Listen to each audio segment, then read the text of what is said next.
बोलो गजानन भगवान की जय। बोलो गौरी नंदन गणेश की जय।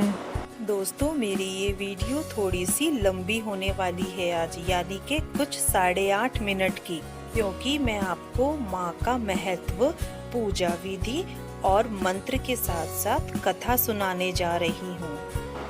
आज नवरात्रि का तीसरा दिन है, यानी कि माँ दुर्गा की तीसरी शक्ति का पावन दिन है। माँ चंद्रघंटा का दिन है। माँ दुर्गा की तीसरी शक्ति है चंद्रघंटा। नवरात्रि में तीसरे दिन इसी देवी की पूजा अर्चना और उपासना की जाती है।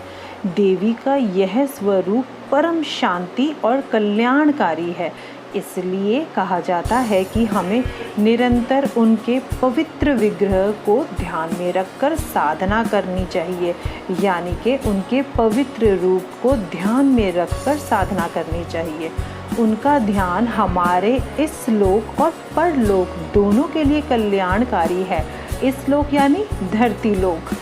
इस देवी के मस्तक पर घंटे के आकार का आधा चंद्र बना हुआ है, आधा चंद्रमा बना हुआ है, इसलिए इस देवी को चंद्रघंटा कहा जाता है। इनके शरीर का रंग सोने के समान बहुत चमकीला है। जैसे सोना चमकता है, वैसे ही इनके शरीर का रंग चमकता है। माँ चंद्रघंटा के 10 हाथ हैं, यानी कि 10 भुजाओं वाली माँ है। वह खड्ग और अन्य अस्त्र शस्त्र से विभूषित है। सिंह पर सवार इस देवी की मुद्रा युद्ध के लिए उद्यत रहने की है, यानी कभी भी युद्ध करने के लिए तैयार रहती हैं, दुष्टों का संहार करने के लिए तैयार रहती हैं।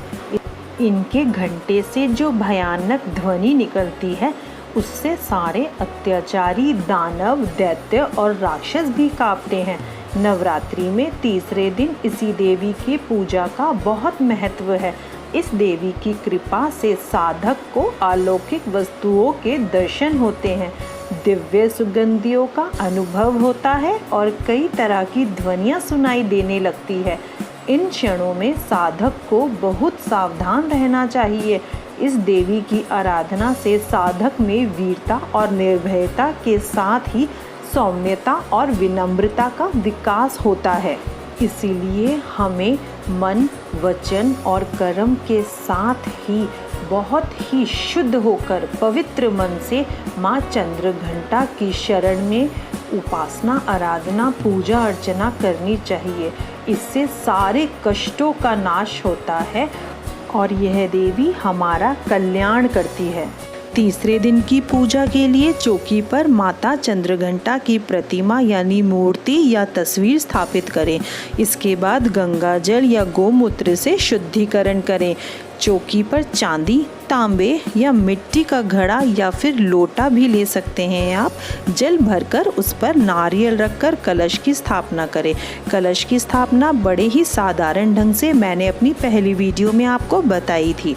इसके बाद पूजन का संकल्प लें और वैदिक एवं सप्तशती मंत्रों द्वारा माँ चंद्रघंटा सहित समस्त स्थापित देवताओं की पूजन करें।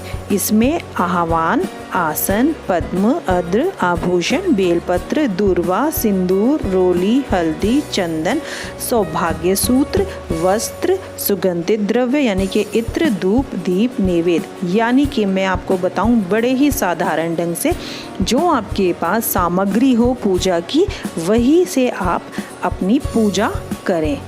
तत्पश्चात प्रसाद वितरण कर पूजन संपन्न करें, यानी कि आरती करने के बाद, आरती संपन्न करने के बाद प्रसाद लगाइए, माँ का भोग लगाइए। माँ चंद्रघंटा को दूध और उससे बनी चीज़ों का भोग लगाया जाता है। जैसे कि हमारे शास्त्रों में बताया गया है, मखाने की खीर का भोग लगाना काफ़ी श्रेष्ठ माना गया है, काफ़ी महत्व होता है। आप भोग लगाकर अपने परिवारजनों में बांट दें और इसके बाद किसी को भी दान दें। दान देने का बहुत महत्व होता है, इससे माँ खुश होती है और दुखों का नाश करती है।